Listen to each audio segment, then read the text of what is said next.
Leftist Christians claim socialism is compatible with the Bible. In fact, they say it's even more biblical than our present government. You know, God would be a socialist, we are told, so if we want to be good Christians, we should embrace socialism too. Let's think about this. No.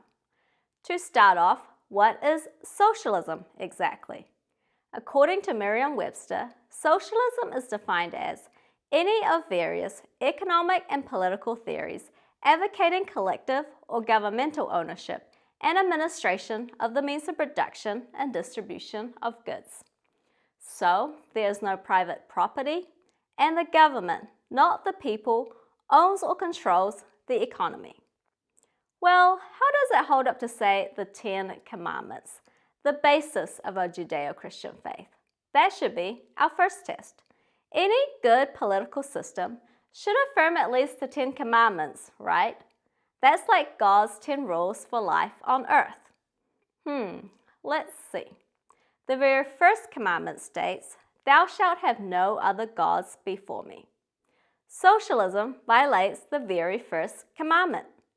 You see, in a socialist system, the state basically becomes God. It is the state we look to give us our rights, our freedoms, our livelihoods, our jobs, our meals, our education, our health care. That is, if there's any of that to go around once the government takes it over. There is no appealing to a higher authority because the state is the end-all and be-all. But as Christians, we don't serve the government, we serve God. God is our Heavenly Father and our ultimate authority. Our inalienable rights come from Him, and it is the state that must conform to His natural law. It is not surprising, then, that socialist and communist countries have tended to be atheistic, and the worship of God has been replaced with the worship of government. Instead of worshiping the one and only God, it is the leaders of these regimes that are revered as saviors and gods in their respective countries. The 8th commandment says, "Thou shalt not steal."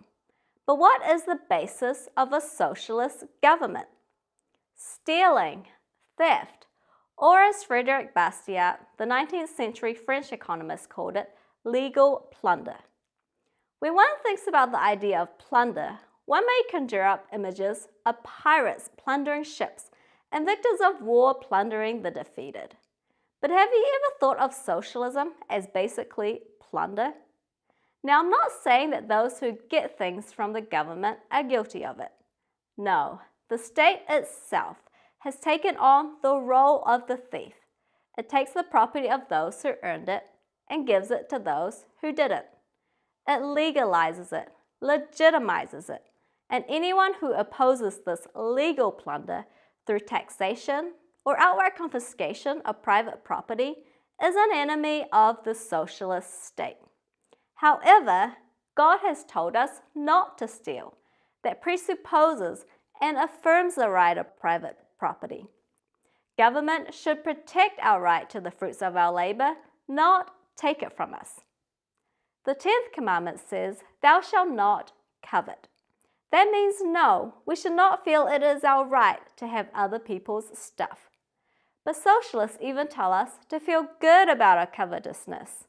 Socialism encourages jealousy, envy, and strife between the rich and poor. It paints those who have more than us as the bad guys, that somehow they owe us something. Now, it may be easier for us to think of ourselves as victims if we don't have what other people have. But socialists are exploiting our natural, though sinful desire to covet and elevates it. But God has expressly told us not to do that. So, how can socialism be compatible with the Bible when it violates 3 of God's most basic commandments? It can't. And we know that God doesn't contradict Himself in His Word. So no, the Bible does not support a socialist political or economic system. So as a Christian, no, I cannot embrace socialism.